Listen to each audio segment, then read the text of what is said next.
নিষিদ্ধ সংগঠন ছাত্রলীগের সভাপতি জনাব সাদ্দাম হোসেন। জনাব সাদ্দাম হোসেন, আপনাকেও আমাদের অনুষ্ঠানে স্বাগত জানাই। আপনি আপনার ব্যস্ততার মধ্যে আমাদেরকে সময় দিয়েছেন, সেজন্য আপনাকে অনেক ধন্যবাদ। আমাদের সঙ্গে আরো রয়েছেন গণ অধিকার পরিষদের সদস্য সচিব জনাব নুরুল হক নূর। জনাব নুরুল হক নূর, আপনার কে স্বাগত জানাই। আপনি সময় করে আমাদের অনুষ্ঠানে যোগ দিয়েছেন। ছাত্রলীগ এখন একটা নিষিদ্ধ সংগঠন, এবং এই নিষিদ্ধ সংগঠন বা একটা সন্ত্রাসী সংগঠন হিসাবে তাদের একটা নিষিদ্ধ করার ক্ষেত্রে একটা জনমত তৈরি হয়েছিল। এইটা আপনি কিভাবে দেখেন? এটা প্রথমে আমরা ছাত্রলীগের পক্ষ থেকে সুস্পষ্ট বলেছি যে এটির কোনো যৌক্তিক ভিত্তি, কোনো আইনি ভিত্তি, কোনো নৈতিক ভিত্তি কোনো কিছুই নেই। এজন্য এটিকে আমরা থোড়াই কেয়ার করি, এটিকে আমরা ন্যূনতম অর্থে পরোয়া করি না। এবং সত্যিকার অর্থে যারা পাকিস্তান সামরিক বাহিনী মুক্তিযুদ্ধ চলাকালীন সময় বাংলাদেশ আওয়ামী লীগ সহ আমাদের বাংলাদেশ ছাত্রলীগের উপর নিষেধাজ্ঞা দিয়েছিল, তো যারা সামরিক স্বৈরশাসক, যারা বাংলাদেশের জনগণের উপর যারা জবরদখল করে কুক্ষিগত ক্ষমতা চাপিয়ে দিয়েছে, তারা যখন আমাদেরকে নিষিদ্ধ করে, আমরা মনে করি এই নিষিদ্ধ বাংলাদেশ ছাত্রলীগের জন্য ব্যাজ অব অনার, এটি আমাদের জন্য সম্মানের।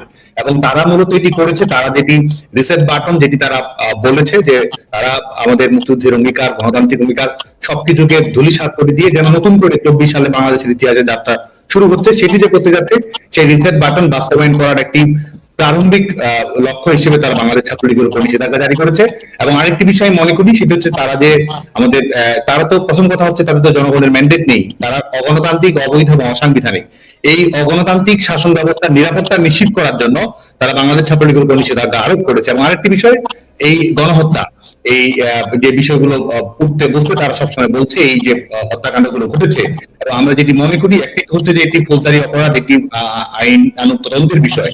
আমরা যেটি মনে করি সেটা হচ্ছে যে এটি সুস্পষ্টভাবে হত্যাকাণ্ডগুলোর সঙ্গে যারা সম্পৃক্ত রয়েছে তারাই আজকে ক্ষমতাসীন রয়েছে, সেই দায়কে আড়াল করার জন্য তারা বাংলাদেশ ছাত্রলীগের পর এই নিষেধাজ্ঞা এই অশুভ অস্ত্রটি প্রয়োগ করেছে বলে মনে করি।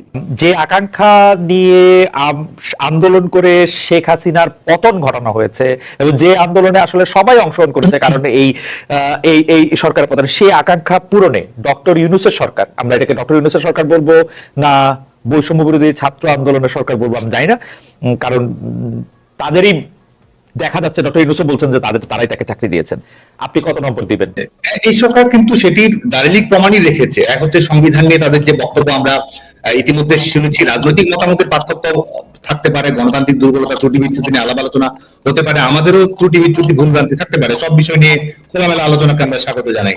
কিন্তু তারা আজকে যে বিষয়টিকে সামনে রেখে এই রিসেট বাটনের কথা নিয়ে এসেছে, এবং তাদের কাজে কর্মে যদি আমরা সেটির প্রতিকায়ন আমরা দেখতে পাই, মুক্তিযুদ্ধের অঙ্গীকার, মুক্তিযোদ্ধাদের প্রতি বাংলাদেশের জনগণের যে সম্মাননা রয়েছে সেটিকে ধূলিসাৎ করা, এবং 71 সালকে প্রতিস্থাপিত করার একটি প্রচেষ্টা, এবং আমাদের 71 সালের ব্যাপারে বাংলাদেশের জনগণের যে দৃষ্টিভঙ্গি, সেই দৃষ্টিভঙ্গিকে বদলে দেওয়ার একটি অপচেষ্টা আমরা দেখতে পাচ্ছি। গোটা বাংলাদেশের মানুষের সম্মিলিত যে লক্ষ্যগুলো ছিল, সেটি গণতন্ত্র হোক, সেটি শোষণ মুক্তি হোক, সেটি এক ধরনের ইনক্লুসিভ অন্তর্ভুক্তিমূলক সমাজ ব্যবস্থা প্রতিষ্ঠা হোক, সবকিছুকে আজকে ধূলিসাৎ করার যে প্রয়াস আমরা দেখতে পাচ্ছি, তো সুস্পষ্টভাবে তারা আসলে এটিতে তারা বিশ্বাস করে, এবং আমাদের স্বাধীনতার অঙ্গীকারে তারা বিশ্বাস করে না বলে আমি মনে করি। আচ্ছা, আমি প্রশ্নটা করি, থ্যাংক ইউ। আমি প্রশ্নটা করি যে আওয়ামী লীগ সরকার পতনের পর আমরা খেয়াল করেছি যে ছাত্রলীগে থাকা ছাত্র শিবির নেতার আত্মপ্রকাশ করতেছে নানাভাবে, এমনকি জুলাই আন্দোলনের সমন্বয়কও আমরা দেখতে পাচ্ছি যে ছাত্র শিবির নেতা। এই ধরনের কৌশলের কারণে গত 15 বছর শিক্ষা জীবন, ছাত্র রাজনৈতিক কেরিয়ার সবই আপনারা ঠিক রাখতে পেরেছেন, কিন্তু ছাত্রদলের অনেকে শিক্ষা জীবন, কেরিয়ার ধ্বংস হয়ে গেছে বিগত সরকার আওয়ামী লীগ ছাত্রলীগের নিপীড়নের কারণে। অনুপ্রবেশের এই রাজনীতি কি আপনাদের সাংগঠনিক সিদ্ধান্ত হয়েছে নাকি ব্যক্তিগত সিদ্ধান্তে? হ্যাঁ, এই ধরনের কিছু বিচ্যুতি অবশ্যই ঘটেছে, এবং যে নামগুলো আসলো তারা বিভিন্ন সময়ে সামাজিক যোগাযোগ মাধ্যমে বাংলাদেশ ছাত্রলীগ সম্পর্কে প্রশস্তিমূলক প্রশংসা করেছে, ছাত্রলীগ কর্মীদের নানাভাবে দৃষ্টি আকর্ষণ করার চেষ্টা করেছে। ছাত্রলীগের সাংগঠনিক কাঠামোতে, যদিও আপনি যে দুজনের নাম বললেন, সাংগঠনিক কাঠামোতে তাদের কোনো অন্তর্ভুক্তি ছিল না। আজকেও আমরা দেখেছি চট্টগ্রাম বিশ্ববিদ্যালয়ে ছাত্র শিবিরের যখন পূর্ণাঙ্গ কমিটি ঘোষিত হয়েছে, সেখানেও আমরা সমন্বয়কদের একটি অংশকে আমরা দেখেছি যে বিভিন্ন জন যারা সমন্বয়ক পদে ছিল তারা ছাত্র শিবিরের পূর্ণাঙ্গ কমিটিতে রয়েছে। স্বাভাবিকভাবে আমরা দেখেছি যে একটি ছাত্র আন্দোলন, একটি ইস্যু ভিত্তিক আন্দোলন, সেই আন্দোলনের ব্যাপারে শিক্ষার্থীদের কমিটমেন্ট থাকে, শিক্ষার্থীদের দৃঢ়তা থাকে, শিক্ষার্থীদের সমস্যাটি সমাধান চায়, এটি একটি স্বাভাবিক বিষয়। এবং আমরা দেখেছি যে এই ইস্যুটিকে কিভাবে ব্যবহার করা হয়েছে, এবং এই ইস্যুকে কেন্দ্র করে তারা যদি সত্যিকার অর্থেই ইস্যু ভিত্তিক আন্দোলনে থাকতো, ছাত্রদের প্রকৃত যে লক্ষ্য ছিল কোটা সংস্কার, সেই ব্যাপারে যদি তারা কমিটেড থাকতো, এবং ছাত্রদেরকে ভিন্ন খাতে প্রবাহিত করার যদি তাদের ব্যাপারে ভিন্ন খাতে প্রভাবিত না করার জন্য তাদের কোনো লক্ষ্য থাকতো, তাহলে কিন্তু এই পরিচয়টি আড়াল করার কোনো। প্রথম কথা হচ্ছে যে এই আমরা কিন্তু এই কোটা ইস্যু আন্দোলনে বাংলাদেশ ছাত্রলীগ আমাদের জায়গা থেকে আমরা দায়িত্বশীল ভূমিকা পালন করার চেষ্টা করেছি। শিক্ষার্থীরা জানে আজকে বাংলাদেশ ছাত্রলীগ সম্পর্কে যতই এক ধরনের নিষেধাজ্ঞা দেওয়া হোক, বাংলাদেশ ছাত্রলীগ সম্পর্কে যতই প্রোপাগান্ডা পরিচালনা করা হোক, শিক্ষার্থীরা কিন্তু জানে যে কোটা সংস্কারের ব্যাপারে বাংলাদেশ ছাত্রলীগের আন্তরিকতা। বাংলাদেশ ছাত্রলীগ কোটা সংস্কার করার জন্য সংশ্লিষ্ট সকল পক্ষের সঙ্গে কথা বলা, আইনগতভাবে বিষয়টি মোকাবেলা করা, সরকারের কাছে বিষয়টি তুলে ধরা এবং এটির সমাধান নিয়ে আসা। বাংলাদেশ ছাত্রলীগ এটির মধ্যেই সীমাবদ্ধ ছিল। কিন্তু আমরা যেটি দেখতে পেয়েছি এবং আজকে যে যারা স্বীকারোক্তি দিচ্ছে, আজকে তারা বলছে সশস্ত্র বিপ্লবের জন্য প্রস্তুত ছিল, তারা বলছে তারা এই পুলিশ হত্যা করা, শিক্ষার্থীদের হত্যা করা, এই ধরনের সেন্সিটিভ ফিলিং গুলো না হলে তারা এই ধরনের পরিস্থিতি তৈরি করতে পারতো না, এগুলো তারা বলছে। আর আমরা বাংলাদেশ ছাত্রলীগের, কিংবা শুধু বাংলাদেশ ছাত্রলীগ নয়, আমরা যদি বাংলাদেশের ছাত্র রাজনীতি সম্পর্কে যদি আমরা একেবারে বিশদভাবে খেয়াল রাখি, তাহলে দেখবো যে এই যে ইনফ্লুয়েন্স ইন ডিসগাইজ, এক ধরনের অনুপ্রবেশের মাধ্যমে ছদ্মবেশ, এক ধরনের ভিন্ন রূপ ধারণ করে অনুপ্রবেশ ঘটানো, এটি বাংলাদেশ ছাত্রলীগ এটি শিকার হয়েছে। অন্যান্য প্রগতিশীল ছাত্র সংগঠনগুলোর অভ্যন্তরেও কিন্তু এই ধরনের মৌলবাদী সংগঠনগুলোর অনুপ্রবেশ ঘটেছে। শুধু তাই নয়, সামাজিক সাংস্কৃতিক সংগঠনগুলো, বিভিন্ন সমিতিগুলো, এগুলোতেও কিন্তু এই এদের অনুপ্রবেশকে আমরা দেখেছি। জনাব নুরুল হক নুরের কাছে জানতে চাইবো যে গত 6-7 বছরে হিসাব করলে একক হিসাবে ছাত্রলীগের হাতে মার খেয়েছেন সবচেয়ে বেশি আপনি। 6-7 বছর তাদের নিগ্রহের শিকার হয়েছেন, জীবনের ঝুঁকির মধ্যে পড়েছেন। যারা আপনাকে বিভিন্ন সময় মেরে ফেলতে চেয়েছে, সে ছাত্রলীগ এখন একটা নিষিদ্ধ সংগঠন, এবং এই নিষিদ্ধ সংগঠন বা একটা সন্ত্রাসী সংগঠন হিসাবে তাদের একটা নিষিদ্ধ করার ক্ষেত্রে একটা জনমত তৈরি হয়েছিল। এই নিষিদ্ধের দাবির পক্ষে আপনিও ছিলেন কিনা, জনাব নুরুল হক নুর?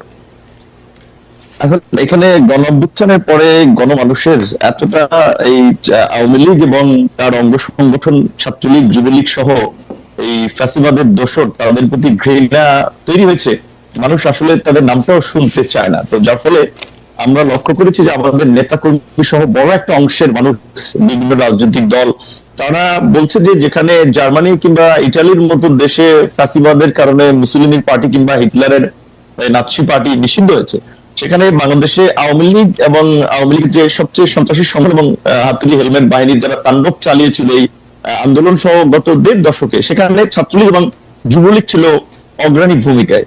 তাদেরকে নিষিদ্ধ করা একটা ব্যাপক জন দাবি তৈরি হয়েছে বা দাবি উঠেছে। সেখানে আমরা যেহেতু রাজনীতি করি, একটা উদীয়মান রাজনৈতিক দলের প্রতিনিধিত্ব করি, কাজে আসলে ওই আপনি যেটা বলছেন, আমরা রাজনৈতিক দল হিসেবে অবশ্যই আমরা সকলের প্রতি সহনশীল, সংখ্যাগরিষ্ঠ মানুষের স্বার্থ চাহিদার পাশাপাশি সংখ্যালঘু মানুষেরও নিরাপত্তা, তাদের স্বার্থ দেখাও রাজনৈতিক দল হিসেবে এবং দেশের একজন সচেতন নাগরিক হিসেবে আমাদের দায়িত্ব এবং কর্তব্য।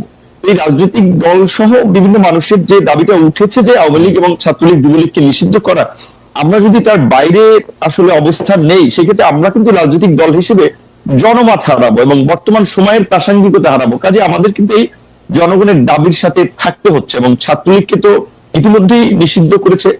তবে আমার ব্যক্তিগত মতামত হচ্ছে যে ওই শেখ হাসিনা বা আওয়ামী লীগ যে প্রক্রিয়ায় আপনার একটা প্রজ্ঞাপন জারি করে নিষিদ্ধ করেছে, আমি মনে করি সেই প্রক্রিয়ায় না গিয়ে বরঞ্চ তাদের বিরুদ্ধে বিভিন্ন ধরনের শুনানি, তাদের অপকর্ম, যে ছাত্রলীগকে কেন নিষিদ্ধ করা প্রয়োজন, গত 15 বছরে যে ছাত্রলীগের অপকর্ম, সেগুলো তুলে ধরলে ছাত্রলীগকে 100 বছর এমনি নিষিদ্ধ করা যায়। কিংবা আওয়ামী লীগের যে অপকর্ম, কিন্তু জনাব নূর, প্রজ্ঞাপন করে যদি নিষেধই না করা হবে, তাহলে এই সরকার বা এই সরকারের লোকেরা এত সেন্সিটিভ কেন ওই অঞ্চল, ওই পক্ষের কোন একটা কথা শুনতে? যেমন ধরেন, আমি আমার উদাহরণ দিই। গতকাল আমি ছাত্রলীগের, নিষিদ্ধ ঘোষিত ছাত্রলীগের সভাপতি সাদ্দাম হোসেনকে ডাকলাম। এই সরকারের লোকজনের মনে হইলো ও আইসা একটা তথ্য দিবে, ও আইসা একটা কথা বলবে, তারা পুরো পৃথিবী ঘুরে যাবে। আমি বিরক্ত হয়েছি হচ্ছে যে আইনটাকে আমি আগে দেখি নাই, দেখছি, কিন্তু আইনটা দেখার পরেও আমি বুঝছি, যখন আপনি মানে একটা সাংবাদিক ভিকটিমের পক্ষে দাঁড়াবে, ভিকটিমের জায়গা থেকে যদি কেউ মনে করে তাকে একটা প্ল্যাটফর্ম দেওয়া হচ্ছে, সাংবাদিকের এথিক্যাল জায়গা হচ্ছে তাকে এটা না দেওয়া।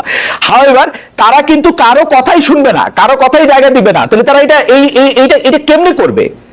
মানে আমি আপনার সাথে কিন্তু 100 ভাগ একমত। ছাত্রলীগ 15 জুলাই থেকে এই 5 আগস্ট পর্যন্ত কিন্তু না, গত 15 বছরে যা করছে, ওদের 100 বার 100টা বিষয়ে 100 রকম শুনানি হওয়া উচিত। তাদেরকে জিজ্ঞেস করা উচিত তারা কখন, কোথায়, কিভাবে করছে। সাদ্দাম হোসেনকে জানতে চাওয়া উচিত যে 5 আগস্ট সে কোথায় ছিল, কেমনে পালাইলো, এটা জানতে চাওয়া হচ্ছে সাদ্দাম হোসেনের কাছে, সেটা আমি ট্রাই করছিলাম, কিন্তু ওনারা এটা পছন্দ করলো না। আপনারা এটা পছন্দ করলেন, এটা কেন, কারণটা কি? না না, আমি ব্যক্তিগতভাবে এতটা অসহিষ্ণু না, মানুষকে কথা বলতে দিতে হবে। আমাকে যারা পছন্দ করে না তারাও তো আমাকে অনেক সমালোচনা করে, অনেক কথা বলে, সেটা শোনা প্রয়োজন। এবং আমি আপনার প্রোগ্রামটা মনে করি হওয়া দরকার ছিল, এই কারণে এটা হচ্ছে আর একটা প্রবলেম হচ্ছে কি, এখন সোশ্যাল মিডিয়া এত জনমত হচ্ছে, লাইক হচ্ছে, দ্রুত শিফট হচ্ছে, এবং মানুষ ছোটখাটো ইস্যু এবং এতটা বিভ্রান্তি বা জনমত গঠন করার একটা সহজ পদ্ধতি তৈরি হয়ে গেছে মব জাস্টিসের মতো, যার ফলে অনেকে যে বলছেন এখন আপনার মতো সাংবাদিক আপনার হিসাব করতে হয় যে আমি অমুককে ডাকলে পাবলিক আমাকে গালি দিবে কিনা, কি বলবে কিনা, কিংবা না, আমি কেয়ার করি না পাবলিকের গালি, আমি কেয়ার করি না নূর, পাবলিকের গালি আমি কেয়ার করি না। আপনি খেয়াল করেন বলতে গিয়ে নূর পাবলিকের গালি আমি কেয়ার করি না। আপনি খেয়াল করে দেখেন 50টা জায়গা থেকে 50টা মামলা হবে এই আওয়ামী লীগের বানানো একটা ল দেয়া 50টা জায়গা থেকে। তো এই হ্যারাসমেন্টটা বাংলাদেশে আমার অপারেশন আছে, আমি আমেরিকা রেজিস্টার্ড হতে পারি, বাংলাদেশে আমার অপারেশন আছে, সেখানে আমার রেজিস্টার্ড হতে হবে। তো সেগুলো আমি কেন আমি এই হ্যারাসমেন্টটা নিব? না, এটা এখন সেরকম এখন হয়তো কিনা এটা তো আমরা জানি না, আপনি জানেন না, কারণ এখন তো ওই আগের পলিটিক্যাল গভর্নমেন্টের মতো একেবারেই কোনো পলিটিক্যাল গভর্নমেন্ট না। দ্বিতীয়ত আমরা এই আপনি মামলার কথাটা যেহেতু তুলেছেন, যখন আপনার কিছু সাংবাদিক আসলে যারা সরাসরি ইনভলভ না এই গণহত্যায় কিংবা ঘটনায় সুনির্দিষ্টভাবে, তাদের বিষয়ে আমরা কথা বলেছিলাম যে ব্যবসায়ীকে মামলায় অন্তর্ভুক্ত করেছে। আমরা এরকমও শুনেছি যে সেই ব্যবসায়ীর কাছে মামলার এজাহার নিয়ে গেছে যে আপনাকে মামলার আসামি করা হবে, না হলে টাকা দিতে হবে আমাদেরকে 2 কোটি 5 কোটি। এখন এই মামলা নিয়ে কিছু লোক ব্যবসা করেছে, এবং এমনও শুনেছি যে যারা আপনার হত্যাকাণ্ডের শিকার হয়েছে সেই পরিবারকে কিছু সহযোগিতা দিয়ে আপনার সাদা কাগজে তারা স্বাক্ষর নিয়ে এসেছে এবং এজাহারটা মনমতো সাজিয়েছে। যাদেরকে মনে হয়েছে মক্কে মক্কে মামলায় দিলে পয়সা পাতি উঠানো যাবে বা একটা ব্যবসা করা যাবে, সেই সমস্ত লোককে মামলায় জড়ানো হয়েছে। এরকমের কিছু ঘটনা যখন আমাদের কাছে এসেছে, আমি সরাসরি আইজিপি এবং হোম অ্যাডভাইজার সহ বিভিন্ন জনের সাথে কথা বলেছি, তখন তারা পরিষ্কারভাবেই বলেছে যে যেহেতু একটা অস্বাভাবিক পরিস্থিতি, কে কোথা থেকে মামলা করছে, কার বিরুদ্ধে কি মামলা করছে, আমরা তো সবকিছু এত ডিটেইলস জানার সুযোগ হচ্ছে না। আবার অনেক জায়গায় মামলা না নিলে সেখানে থানা ঘেরাও করা হচ্ছে, আর একটা উত্তেজিত পরিস্থিতি তৈরি করা হচ্ছে। কাজেই গ্রেপ্তার করলে যাচাই বাছাই করেই গ্রেপ্তার করা হবে। তো সেই ক্ষেত্রে এইটা আমি আপনার সাথে ওইখানে আপনার কথাটার আর কি উত্তর দিচ্ছি যে আগের মতো যে 64 জেলা আপনি কথা বললেই মামলা হবে